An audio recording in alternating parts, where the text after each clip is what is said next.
For today's ganap nga ito at sobrang busy ko nga ngayong araw. Nabilisan na nga ako nag-aasikaso ngayon dahil ngayon nga isi-celebrate yung birthday ni Mal. Nagumpisa na nga akong isa lang lahat ng lulutuin ko at ito todo madali na nga ako. Paano ba naman late na nga ako nagising? Buti na lang talaga meron akong induction cooker at 2 sala nga yung ginagawa ko para nga mas mabilis nga akong matapos. Bali una ko na nga isinalang tong gulaman para nga mapalamig ko na nga rin siya kaagad. Matapos ko na nga lutuin yung 2 flavor ng gulaman, ayun nilagay ko na nga siya dun sa lalagyan para nga mapalamig na nga rin. Nang matapos nga ako sa gulaman, nagsalang naman ako ng iba dun sa kalan at dun sa induction cooker para nga kahit papaano ay may niluluto pa nga akong iba. Anong oras na rin kasi na pauwi na nga rin sila Mal tapos kasama niya nga yung mga ka-work niya. Lagi niya rin kasing ina-invite yung mga ka-work niya kapag nga magse-celebrate kami ng birthday niya. Buti na nga lang katuwang ko yung 2 kong anak at sila na nga yung pinag-asikaso ko dun sa mga iba kong dapat gawin na pag-i-slice. Bali na-prepare ko na nga rin yung salad na gagawin ko. Hahaluan ko na nga lang siya nitong gulaman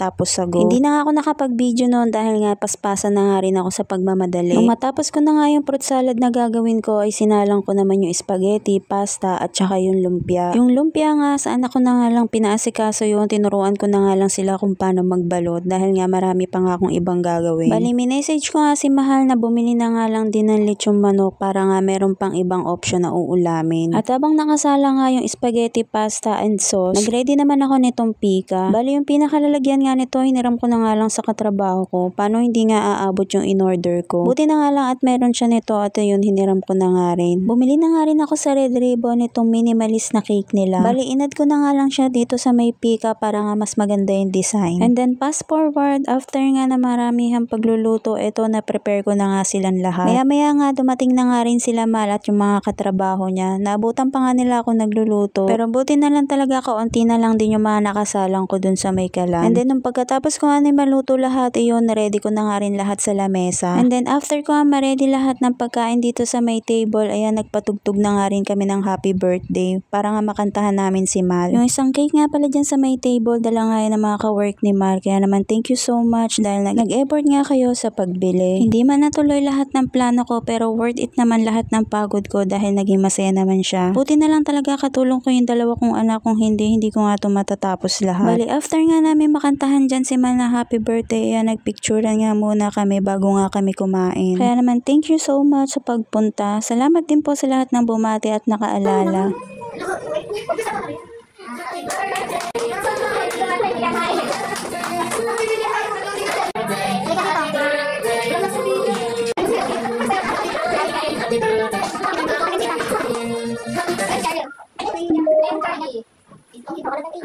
Iya.